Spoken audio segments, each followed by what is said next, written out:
வட்டி சம்பந்தமாக இந்த இஸ்லாத்துல ரொம்ப சிம்பிள் வட்டிங்கிறது. வட்டி என்னன்னு கண்டுபிடிக்கிறதுக்கு இது வட்டியா வட்டி இல்லையான்னா எந்த குழப்பமும் இல்லை. அவ்வளவு தெளிவாக ரசூல் ஸல்லல்லாஹு அலைஹி வஸல்லம் அவர்கள் நமக்கு சொல்லிட்டு போயிட்டாங்க.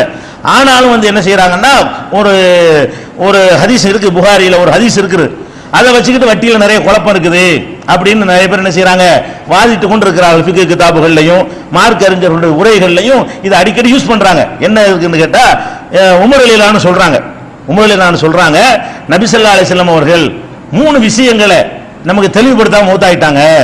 3 விஷயங்கள் நமக்கு முழுமையா என்ன செய்யல, தெளிவாக்கல. இன்னும் கொஞ்ச நாளைக்கு இருந்து எல்லாத்தையும் தெளிவுபடுத்திட்டு போயிருந்தா எங்களுக்கு நல்லா இருக்கும். அந்த 3 விஷயம் என்னன்னு கேட்டா, அதாவது பாட்டி இருக்கல, ஒருத்தனுக்கு பாட்டிக்கு எவ்வளவு சொத்துரிமை.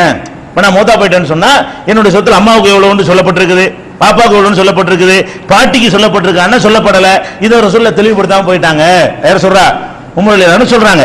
அடுத்து என்ன செய்யணும், கலாலா வாரிசே இல்லாத ஒருத்தனுடைய சொத்தை எப்படி பங்கிட்டுக் கொள்ளணும், புள்ள குட்டி இல்லாத ஒருத்தனுடைய சொத்தாக இருந்தால் அதை எப்படி பங்கிட்டுக் கொள்ளணும் என்பதை பற்றி ரசூலுல்லாஹ் தெளிவுபடுத்தல. 3வது அபுவாபுன் மின் அபுவாபிர் ரிபா, வட்டி சம்பந்தமான சில விஷயங்களை ரசூலுல்லாஹ் தெளிவுபடுத்தாம போயிட்டாங்க அப்படின்னு உமர் ரலியல்லாஹு அன்ஹு அவர்கள் சொன்னதாக புகாரியில 5588வது ஹதீஸில் பதிவு செய்யப்பட்டிருக்கிறது.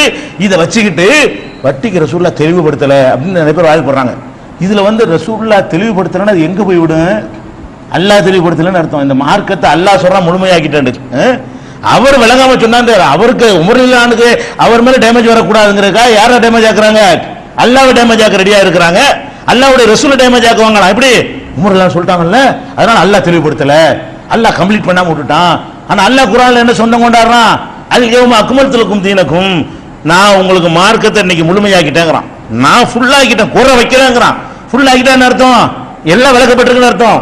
நம்மளே பார்த்தா விளங்குது, அவ்வளவு தெளிவா ரசூலுல்லாஹ் சொல்லியிருக்கிறாங்க. இவருக்கு சில ஹதீஸ் கிடைக்கல. உமர் ரலியல்லாஹு அன்ஹு பொறுத்த வரைக்கும் அவரே பல சந்தர்ப்பங்கள்ல தப்பா சொல்லி என்ன செய்வாரு, சஹாபாக்கள் சுட்டி காட்டின உடனே ஆமாமா நாங்க என்னப்பா வியாபார தொழில ஈடுபட்டோம், நீங்க மாதிரி ரசூலுல்லாஹ்ட்ட போய் அதிகமா உட்கார்ல இல்ல, தெரியாம போச்சு அப்படி எல்லாம் நிறைய தடவை நினைஞ்சிருக்காரு. அவரே சொல்லிவிட்டு அவர் வாபஸ் வாங்கி இருக்கிறாரு. அந்த மாதிரி வட்டி சம்பந்தமான நிறைய ஹதீஸ்ல அவர் கிடைக்காதனால அவர் அந்த வார்த்தையை சொல்லிட கூடாது. இந்த வார்த்தை ரொம்ப கடுமையான வார்த்தை. உமர் ரலியல்லாஹு அன்ஹு சொன்னாலும் சரி, இந்த அல்லாஹ்வுடைய ரசூலுக்கு எதிராக ஒன்று சொல்வதாக இருந்தால் அது யார் சொன்னாலும் ஒத்துக்க முடியாது. அதில் நம்ம கடுமையை காட்டுவோம். வழங்குதா, அல்லாஹ் மார்க்கத்தை சரி பண்ணலன்னு சொல்வார்களே, ஆனால் அது யார் சொன்னாலும் இந்த சொல்லு ரொம்ப கடுமை. இந்த சொல்லு உமர் ரலியல்லாஹு அன்ஹு சொன்னாலும் சரி, இது ரொம்ப ராங்கான சொல்லுதான். இதுல எந்த விதமான காம்பரமைஸோ மாற்றுக்கிறது கிடையாது. அல்லாஹ்வுக்காக உரசப்படுவதும் அல்லாஹ்வுடைய இதானடா வட்டிங்கிறதுங்கிறாங்க. ரசூலுல்லாஹ் சொல்றாங்க, அவ்வஹ் 500 ரிபா இதான் வட்டி, இதுக்கு பேர் தான் வட்டிங்கிறாங்க. வட்டியோட வாடையவே இது வட்டினால இதானப்பா. ஒரு பொருளை கொடுத்துட்டு அதுலயே எப்படி கூட வாங்குவ, ஒரே பொருளை கொடுத்து அதுலயே கூட வாங்கினீங்கன்னா அது வட்டி, அது வேணாம், அந்த விளையாட்டு வேணாம் அப்படின்னு சொல்லி லா தஃபால், இனிமே இந்த மாதிரி செய்யக்கூடாது. வலாக்கின் இதா அரத்தன் தஸ்தரிய, நீ இப்படி வாங்க நினைத்தால், மட்டமான பேரிச்சம்பழத்தை வேணாம் நல்ல பேரிச்சம்பழம் வேணும் வாங்க நினைத்தால் தமர, நீ என்ன செய்ய அதை இதை வித்துப்படும் ஒன்று உள்ளதை, அப்புறமேல செய்யுங்க இன்னொரு இதை காசை கொடுத்து வாங்கு, அடுத்த பேரிச்சம்பழத்தை காசை கொடுத்து வாங்கு அப்படின்னு ரசூல் ஸல்லல்லாஹு அலைஹி வஸல்லம் சொன்னதாக புகாரியில 2312வது ஹதீஸ்ல இருக்கிறது. இது மாதிரி இன்னும் நிறைய இருக்கிறது. வட்டியில என்னன்னு விளங்குறதுக்கு முன்னாடி அது சம்பந்தமா எல்லா ஹதீஸையும் நீங்க உள்வாங்கி வச்சுக்கணும். உள்ளுக்குள்ள இருந்தா தான் வட்டி இதான் வட்டிங்கிறது உங்களுக்கு என்னமாக குழப்பம் இல்லாம தெளிவாகும். அதனால வட்டி என்னங்கிறதுக்கு எல்லாம் உள்ள போக வேணாம். இது வரைக்கும் சொன்னது நீங்க என்ன விளங்கிக்கிறீங்கன்னு கேட்டா, ஒரே இனத்தை சேர்ந்த பொருள்களை உடனுக்குடனே வாங்கினாலும் சரி, ஒரு மாசம் கழிச்சு வாங்குறது இல்ல, உடனுக்குடனே கை மாத்து பண்ணாலும் சரிதான், ஒன்னு கூட ஒன்னு குறைய இருக்கக்கூடாது. அப்படி இருந்தால் என்ன அது கூட மார்க்கத்தில் தடுக்கப்பட்டிருக்கு, ரசூல் ஸல்லல்லாஹு அலைஹி வஸல்லம் அவர்களால் தடுக்கப்பட்டிருக்குன்னு விளங்கிக்கிறங்க. இந்த வட்டியுடைய ஒரு அம்சம் என்னவென்று சொன்னால், நேற்று பார்த்த வரைக்கும் ஒரே பொருளை, ஒரே இனத்தை சேர்ந்த பொருளை ஒருத்தருக்கு ஒருத்தர் மாற்றும் பொழுது சமமாகத்தான் மாற்ற வேண்டும். ஒரு மரக்காலுக்கு 2 மரக்கா வாங்கினால், 1 கிலோவுக்கு 2 கிலோ வாங்கினால், 1 லிட்டருக்கு 2 லிட்டர் வாங்கணும்னு சொன்னா அது வட்டி ஆயிரும். உடனுக்குடனே மாத்தினாலும் சரி, கடனா வாங்கணும்னு அவசியம் கிடையாது, உடனுக்குடனே மாத்தினா கூட அது வட்டி என்பதை ரசூல் ஸல்லல்லாஹு அலைஹி வஸல்லம் அவர்கள் தெளிவாக நமக்கு சொல்லிடுறாங்க. அந்த தொடர்ல நபிகள் நாயகம் ஸல்லல்லாஹு அலைஹி வஸல்லம் உடைய காலத்துல எங்களுக்கு பல பேரும் தானமாக என்ன செய்வாங்கன்னு கேட்ட, ஏழை சஹாபாக்கள் சொல்றாங்க, எங்களுக்கு தானமாக பலதரப்பட்ட பேரிச்சம்பழங்களுடைய கலவை இருக்குல்ல, அதை எங்களுக்கு தருவாங்க. நல்ல பேரிச்சம்பழம், கெட்ட பேரிச்சம்பழம், நடுத்தர பேரிச்சம்பழம், அப்படித்தானே இருக்கும். அந்த பிறர்கிட்ட வாங்கும் பொழுது அப்படித்தானே இருக்கும். என் வீட்டில் உள்ள நான் கொடுப்போம், உங்கள் வீட்டில் நீங்கள் கொடுப்பீங்க, அவங்க வீட்டில் அவங்க கொடுப்பாங்க. பலதரப்பட்ட பேரிச்சம்பழங்களாக இருக்கும். இப்படி பல தரத்தில் உள்ள பேரிச்சம்பழம் கலந்து எங்களுக்கு கிடைக்கும். கிடைத்தோம் நாங்கள் என்ன செய்வோம்னு கேட்டால், அதை அப்படியே கொண்டு 2 மரக்காலை கொடுத்து விட்டு 1 மரக்கால் நாங்கள் வாங்குவோம். 2 மரக்கால் அங்கே கொடுத்து விட்டு மார்க்கெட்டில் அதுக்கு 1 மரக்கால் தாங்க போதும்னு சொல்லி நல்ல பேரிச்சம்பழம் வாங்குவோம். அப்போ ரசூல் ஸல்லல்லாஹு அலைஹி வஸல்லம் சொன்னாங்க, லா சாஇனி பிசாஇன், 2 மரக்காலுக்கு 1 மரக்கால் என்பது கிடையாது. வலா திர்ஹமைனி பி திர்ஹமின், 1 திர்ஹத்துக்கு 2 திர்ஹம் வாங்குறதுங்கிறது கிடையாது. ஒரு வெள்ளி காசுக்கு 2 வெள்ளி காசு வாங்கக்கூடாது. அப்ப அந்த வட்டி எங்க? இது புகாரில 2080வது ஹதீஸ்ல இது பதிவு செய்யப்பட்டிருக்கிறது. அப்ப இந்த ஒரு பொருளுக்கு பொருள் நம்ம மாற்றக்கூடிய நேரத்தில் அதுல ஒரே அளவாகத்தான் இருக்க வேண்டுமே தவிர, அல்லது காசை கொடுத்து வாங்கிட்டு வேற ஒன்றை கொடுத்து மாற்றலாம். நம்ம 2 கிலோ மட்டமான ஒரு அரிசியை கொடுத்து விட்டு 1 கிலோ நல்ல அரிசியை வாங்கும் போது தான் குற்றமாகும். 2 கிலோ மட்டமான அரிசியை வித்துவிட்டு அந்த காசை கொண்டு 1 கிலோ நல்ல அரிசி வாங்கினால் அது தப்பு கிடையாது. அப்ப இந்த பொருளுக்கு பொருள் மாறும் பொழுது அது வட்டி ஆயிடுது. ஏன்னு கேட்டா வட்டினா அப்படித்தானே, வட்டினா ரூபாய் கொடுப்போம், ரூபாயிலே கூடுதலாக வாங்குவோம், 10,000 ரூபாய் கொடுப்போம், 16,000 வாங்குவோம். அப்ப ஒரே இனத்தில் வாங்குறதுக்கு பேர் தான் வட்டி. ஒரே இனத்தை சேர்ந்த பொருள்களாக இருந்தால் சரிக்கு சரியாகத்தான் கொடுக்கணும். தரமான பொருளாக இருந்தாலும் சரி, தரமானதை கொடுத்தாலும் என்ன செய்யக்கூடாது, கூடுதலா வாங்கிடக்கூடாது என்று ரசூல் ஸல்லல்லாஹு அலைஹி வஸல்லம் அவங்க இதை தெளிவுபடுத்துறாங்க. இன்னொரு ஹதீஸ்ல பல சந்தர்ப்பங்கள்ல பல பொருள்களை அந்த காலத்தில் நடைமுறையில் இருந்த பல பொருள்களை குறிப்பிட்டு இப்படி சமமா தான் நீங்க வாங்கணும்னு சொல்லி இருக்கிறாங்க. எப்படி சொல்றாங்க? அது தஹபி ரிபன், தங்கத்துக்கு தங்கத்தை வாங்குவது வட்டியாகிவிடும். ரசூல் ஸல்லல்லாஹு அலைஹி சொல்றாங்க, தங்கத்தை கொடுத்து விட்டு தங்கத்தை வாங்குனீங்கன்னா அது வட்டியாகும். எப்போ வட்டியாகும்? சரிக்கு சரியாக இல்லாவிட்டால் வட்டியாகிவிடும். 100 கிராம் தங்கத்தை கொடுத்து விட்டு 101 கிராம் வாங்கினீர்களே ஆனால் அந்த 1 கிராம் வட்டி. தங்கத்துக்கு தங்கத்தை நீங்கள் மாற்றுவதாக இருந்தால் என்னவா இருக்கணும்? அது சரிக்கு சரியாக இருக்க வேண்டும். அதனுடைய எடை எல்லாமே சமமாக இருக்கணும், வித்தியாசம் இருக்கு. அது தஹபி ரிபா. தங்கத்துக்கு தங்கத்தை மாற்றுவது வட்டியாக ஆகிவிடும். ஆனா சவாஅம்பி சவாயின், சரிக்கு சரியாக இருந்தால் அது வட்டியாகாது அப்படின்னு சொல்றாங்க. அதே மாதிரி ரசூல் ஸல்லல்லாஹு அலைஹி வஸல்லம் சொல்றாங்க, வல் வரகு பில் வரகி, அதாவது வெள்ளி கட்டிக்கு வெள்ளி கட்டியை கொடுத்து மாற்றுவதாக இருந்தாலும் அதுவும் வட்டியாக ஆகிவிடும். சரிக்கு சரியா இருக்கணும். 1 கிலோ வெள்ளிக்கு 1 கிலோ வெள்ளி தான் வாங்கணுமே தவிர உடனடியாக வாங்கினா லேட்டா வாங்கினாலும் சரி 1 கிலோ வெள்ளிக்கு 1 கிலோ வாங்கணும்.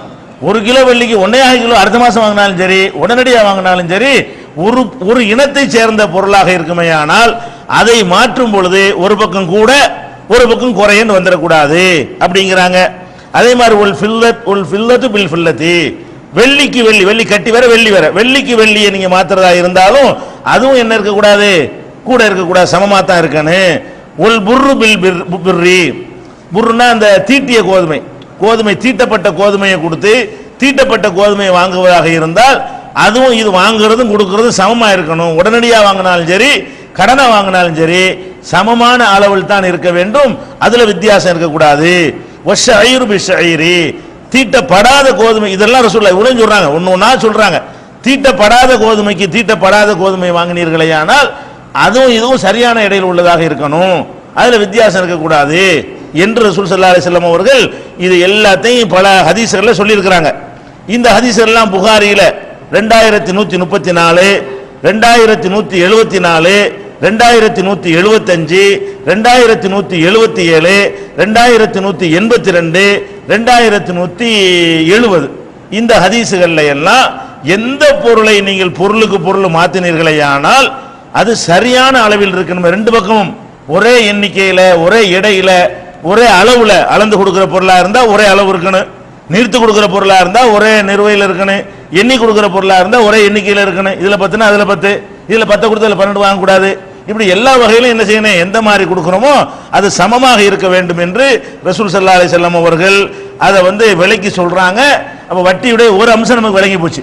எந்த கொடுக்கல் வாங்கல் பண்ணாலும் சரி ஒரே பொருளை நம்ம கொடுத்து வாங்கினோமையானால் அது என்ன இருக்கக்கூடாது, கூட வாங்கிடக்கூடாது, அது வட்டி ஆயிருது.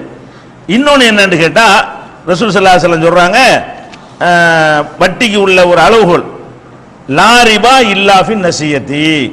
இந்த வட்டி வந்து இது இல்லாம வட்டி எங்கெல்லாம் வரும்னு கேட்டா தவணையாக கடனாக வரும் பொழுதுதான் வட்டி வரும் அப்படின்னு ஒரு ஹதீஸும் இருக்கிறது. ரசூல் ஸல்லல்லாஹு அலைஹி வஸல்லம் சொல்றாங்க, கடனாக நீங்கள் வந்து வாங்குறதா இருந்தால் உன்னை கொடுத்துறது கூட வாங்குனீங்களா அது வட்டி ஆயிரும். கடனுக்கு கொடுக்கக்கூடிய ஒரு பொருளாக இருக்குமே ஆனால் அதுல வந்து என மாறினாலும் பரவாயில்லை வட்டி ஆயிரும். உடனுக்குடனே கொடுக்கிற பொருளாக இருந்தால் ஒரே இனமா இருந்தா வட்டி ஆகும்.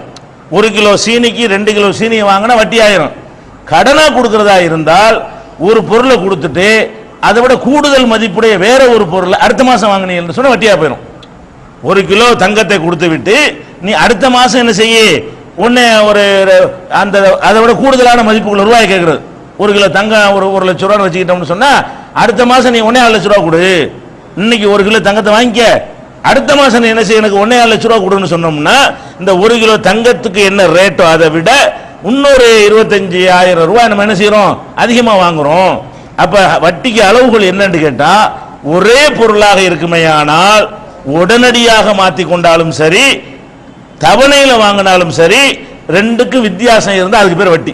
ஒரே இனமா இருந்தால் ஒரே தங்கத்துக்கு தங்கம், வெள்ளிக்கு வெள்ளி, அரிசிக்கு அரிசி, பருப்புக்கு பருப்பு, சீனிக்கு சீனி மாற்றுவதாக இருந்தால் அதுல கொடுக்கிறது வாங்குறது சமமா இருக்க வேண்டும். அது உடனடியாக வாங்கினாலும் சமமா இருக்கணும், லேட்டா பிறகு அடுத்த மாசம் வாங்கினாலும் என்னமா இருக்கணும், ரெண்டு சமமா இருக்கணும். இது ஒரு வட்டி. இன்னொரு வட்டி என்னன்னு சொன்னா ஒரு பொருளை நம்ம கொடுத்துறோம் இன்னைக்கு, நாளைக்கு அதை வாங்குறோம். இன்னைக்கு கடனாக கொடுத்து விட்டு நாளைக்கு வாங்குறோம். நாளைக்கு வாங்கும் பொழுது எதை நம்ம கொடுத்தோமோ அதை விட அதிக மதிப்புடைய உள்ளதை நம்ம நாளைக்கு வாங்கினோமே ஆனால் அது வட்டியா போயிடும்.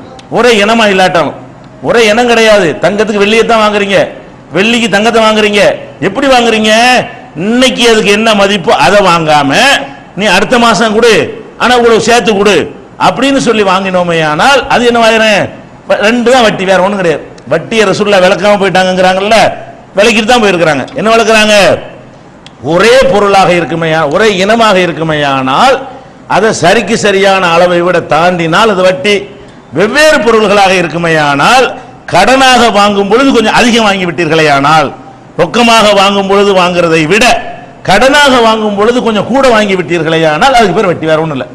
இது ரொக்கமாக வாங்கினா 10,000 ரூபா, கடனை அடுத்த மாசம் 1000 ரூபா தந்தீங்கன்னா 11,000 ரூபா, இதுதான் வட்டி. வட்டினால என்னது? கடன் என்பதற்காக கூட கேட்கறதுக்கு பேர் வட்டிங்க, வேற ஒண்ணும் கிடையாது. வட்டிக்கு அளவுகள் என்ன? கடனை ரொக்கமா தந்தா ஒரு ரேட்டை கொடுத்துட்டு கடனை தரல, என் காசு ஒன்று நிக்குதுல, என் காசு ஒன்று நிக்குதா இல்ல, ரூபாயை கடன் வாங்கினாலும் சரி பொருளை கடன் வாங்கினாலும் சரி கடன் என்ற காரணத்திற்காக அதிகம் வாங்குறதுக்கு பேர் தான் வட்டி. விளங்குதா? ரசூல் ஸல்லல்லாஹு அலைஹி வஸல்லம் சொல்றாங்க, சஅல்னா அனிஸ் சர்ஃபி, நாணய மாற்றுவதை பற்றி ரசூல் ஸல்லல்லாஹு அலைஹி வஸல்லம் அவங்கள்ட்ட கேட்டோம். அப்ப ரசூல் ஸல்லல்லாஹு அலைஹி சொல்றாங்க, இன்கான எதம்பியதின், உடனுக்குடனே நாணயத்தை மாத்திக்கிட்டீர்களேயானால், நாணயம் மாத்திரன விளங்குதா? நம்ம காலத்து வியாபாரம் இருக்குல்ல, இப்ப ரூபாயை கொடுத்து டாலர் வாங்குறது, டாலரை கொடுத்துட்டு தீனாரை வாங்குறது, தீனாரை கொடுத்து ரியால் வாங்குறது, ரியாலை கொடுத்து திர்ஹம் வாங்குறது, ஒவ்வொரு நாட்டுக்கும் ஒரு நாணயம் இருக்கு இல்லையா? அந்த மாதிரி வந்து நாணயத்தை மாத்துறதா இருந்தால் அதுல தப்பு கிடையாது. டாலருக்கு என்ன செய்யலாம்? $100 என்ன ரூபா கொண்டா, இந்த டாலரு அதுக்கு என்ன ரேட்டுக்கு வாங்கிக்கிறோம், அந்த ரூபாயை தான் வாங்கினால் இதுல வட்டி கிடையாது. ஏன்? நாணயத்தை மாத்திக்கலாம், உடனுக்குடனே மாத்திக்கிறதுனா தப்பு கிடையாது. ஆனால் என்ன செய்யணுமா? உடனுக்குடன் நீங்கள் நாணயத்தை மாற்றிக் கொண்டீர்களேயானால் அதுல குற்றம் இல்லை. நீங்க என்ன செய்யறது? நீ டாலர் என்னை கொடுத்துட்டு போ, அடுத்த வாரத்துக்கு நான் இவ்வளவு ரூபா தர்றேன் அப்படின்னு சொன்னீர்களேயானால் அப்ப என்ன ஆயிரும்? அதுல வட்டி ஆயிரும். ஒயின்கான நசான் ஃபலா யஸ்லஹு, கடனாக நீங்கள் நாணய மாற்று செஞ்சீர்களேயானால் அது செல்லாது. நாணயத்தை மாத்திக்கிறதா இருந்தால் என்ன செய்யணும்? இப்ப இந்திய ரூபாய் 1000 ரூபாய்க்கு எவ்வளவு டாலர் தருவேன், அல்லது அமெரிக்க டாலர் இத்தனைக்கு இப்ப இந்திய ரூபாய் எவ்வளவு தருவேன், இந்த அப்படி ரூபாய்தான் இப்படி வாங்கி கொண்டோமையானால் அது வட்டி வராது. தவணையாக நீங்கள் கடன் கொடுத்து வாங்கினீர்களே ஆனால் நாணய மாற்றல, அப்ப அந்த கடனுக்காக வேண்டி கொஞ்சம் கூட போடுவான், அதனால அது வந்து செல்லாது என்று ரசூல் ஸல்லல்லாஹு அலைஹி வஸல்லம் சொல்றாங்க.